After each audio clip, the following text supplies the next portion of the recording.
In the heart of Babylon, under an opulent sky adorned with stars, the grand palace shimmered with an air of festivity.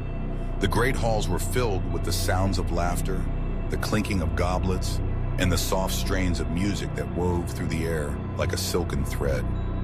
It was a night of revelry, a banquet hosted by Belshazzar, the king of Babylon, who sought to celebrate his power and the might of his empire. The tables were laden with the finest delicacies, and the aroma of roasted meats and sweet pastries wafted through the chambers, enticing the guests to indulge in excess. Belshazzar, a young ruler with a crown of gold and a spirit of bravado, presided over the gathering with a demeanor that radiated confidence. His eyes sparkled with mischief, and his laughter echoed through the hall, drowning out the whispers of caution that lingered in the shadows. He was a king who had inherited a legacy steeped in glory, yet he seemed oblivious to the weight of history that loomed over him.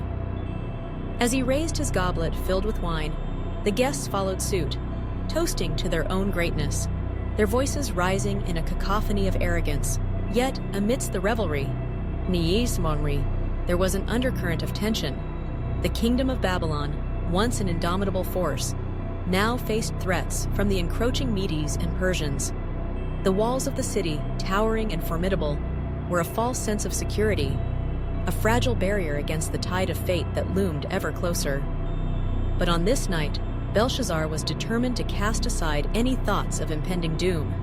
He wanted to revel in his power, to drown out the whispers of destiny with the clamor of celebration. As the night wore on, the atmosphere grew more intoxicated, not just from the wine, but from a sense of invulnerability that enveloped the king and his guests. In a fit of hubris, Belshazzar called for the sacred vessels, the golden and silver goblets that had been taken from the temple in Jerusalem. He sought to mock the God of Israel, to flaunt his dominion over nations and deities alike. The servants scrambled to retrieve the precious vessels, their hands trembling as they brought forth the ornate cups, glistening under the flickering torchlight. With a flourish, Belshazzar raised one of the golden goblets, a symbol of his defiance, and filled it to the brim with wine. The guests roared with approval, their cheers echoing through the hall as they joined him in drinking to their own glory. They praised their gods of gold and silver, of stone and wood, reveling in their own magnificence, blind to the shadows that danced at the edges of their celebration. But as the revelry reached its peak, an unsettling silence fell over the hall. The music faltered and the laughter faded, replaced by a collective gasp that rippled through the crowd. Belshazzar, caught in the throes of his intoxication, turned to see what had caused the sudden shift in atmosphere. His heart raced as he beheld a sight that would haunt him for the rest of his days. A hand, disembodied and radiant, appeared before the wall, inscribing strange characters in the flickering light. The guests, once brimming with bravado, fell silent, their eyes wide with terror. The atmosphere shifted from one of celebration to one of dread, as the reality of the moment began to sink in. The hand continued to write, each stroke deliberate and insistent, leaving behind a message that seemed to pulse with a life of its own. Belshazzar's heart pounded in his chest, and panic surged through him like wildfire. He stumbled back, his goblet slipping from his fingers and shattering on the floor, a harbinger of the chaos that was to come. Desperation clawed at his throat as he called for the wise men of Babylon, the soothsayers and magicians who had long been his advisors. He demanded an explanation, his voice trembling with fear. But as they gathered around, their faces pale and drawn, it became clear that they were as bewildered as he. The characters on the wall were foreign, their meaning elusive, and the fear that gripped the king tightened its hold. In the midst of the chaos, a voice emerged from the crowd, an elderly figure, one whose presence commanded respect. It was Daniel, the prophet of the Most High God, a man who had once served in the courts of Nebuchadnezzar. His reputation had preceded him, and in that moment of turmoil, he stepped forward, undaunted by the atmosphere of dread. Belshazzar, desperate for answers, summoned him to interpret the ominous script that had marred his banquet. Daniel approached the wall, his eyes narrowing as he studied the strange letters. The king, trembling, watched as the prophet began to unravel the mystery that had unfolded before them. The words, he explained, were a divine message, a judgment against Belshazzar for his arrogance and sacrilege. The characters spelled out a prophecy: Mene, Mene, Tekel, Upharsin. The meanings were stark, a harbinger of doom. Belshazzar had been weighed and found wanting. His kingdom would be divided and given to others. As the realization dawned upon him, the revelry that had once filled the hall was replaced by a profound silence, a stillness that echoed with the weight of impending fate. Belshazzar's bravado crumbled, replaced by a fear that seeped into his very bones.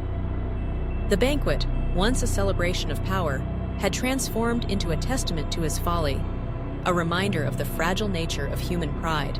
That night, the great city of Babylon would tremble as the Medes and Persians breached its walls, fulfilling the prophecy that had been inscribed in the very hall where Belshazzar had sought to mock the divine. The laughter of the banquet was replaced by the cries of despair, a haunting echo of a king who had danced too close to the flame of hubris. In the end, the banquet of Belshazzar would serve as a chilling reminder that even the mightiest empires are subject to the will of the Almighty, a truth that reverberates through the ages, a lesson etched in the annals of history. The fall of the Babylonian Empire was a dramatic and historically significant event that marked the end of one of the most powerful civilizations of the ancient world. This downfall was prophesied in the Bible, particularly in the book of Daniel, and occurred in a single night during the reign of King Belshazzar. The context of Babylon's fall. Babylon had long been a dominant force in the ancient Near East. Under Nebuchadnezzar II, the empire reached its peak, known for its military conquests, architectural marvels like the Hanging Gardens, and its strong defenses. However, after Nebuchadnezzar's death, the empire began to decline due to weak leadership, internal corruption, and growing external threats, particularly from the Medo-Persian Empire, led by King Cyrus the Great. Belshazzar's fatal mistake. King Belshazzar, the son, or possibly grandson of Nebuchadnezzar, was ruling Babylon as a co-regent while his father, Nabonidus, was away. Despite the looming threat of the Persian army, Belshazzar felt secure within the city's massive walls and hosted a lavish banquet. In an act of blasphemy, he ordered that the sacred golden and silver vessels taken from the Temple of Jerusalem be used for drinking wine and praising pagan gods. This act of disrespect toward the God of Israel led to a divine response. A mysterious hand appeared and wrote a cryptic message on the palace wall. The prophetic warning, the writing on the wall, Men Abam Mene was the Tekel Parson, was terrifying and incomprehensible to the king and his advisors. Desperate for an interpretation, Belshazzar summoned the prophet Daniel, who revealed its meaning. Mene, God has numbered the days of your kingdom and brought it to an end. Tekel, you have been weighed on the scales and found wanting. Parson, or Perez, your kingdom is divided and given to the Medes and Persians.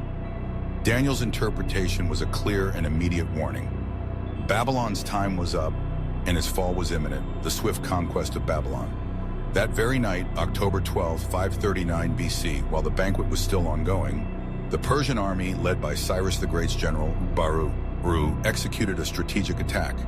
According to historical records, the Persians diverted the flow of the Euphrates River, which ran through Babylon, lowering the water level and allowing their soldiers to enter the city through the riverbed. The massive walls and gates that once seemed impenetrable became useless as the Persians took the city without a major battle. The death of Belshazzar and the end of Babylon. Just as Daniel had predicted, Belshazzar was killed that very night, marking the end of the Neo-Babylonian Empire. Babylon, once the most glorious city in the world, became a province under the Persian Empire, fulfilling the prophecy given by both Daniel and the prophet Isaiah, who had foretold that Babylon would fall and never rise again as a great power. The significance of Babylon's fall. The fall of Babylon is a powerful reminder of how pride, arrogance, and defiance against God lead to destruction. Despite its strength, Babylon could not stand against divine judgment. This event also highlights the accuracy of biblical prophecy, as it was foretold centuries before it happened. Furthermore, it paved the way for the return of the Jewish exiles, as Cyrus the Great later issued a decree allowing them to return to Jerusalem and rebuild the temple. Ezra 1:4. Babylon's demise was not just a political shift, but a spiritual lesson. one that echoes throughout history, warning against the dangers of pride, idolatry, and the illusion of invincibility.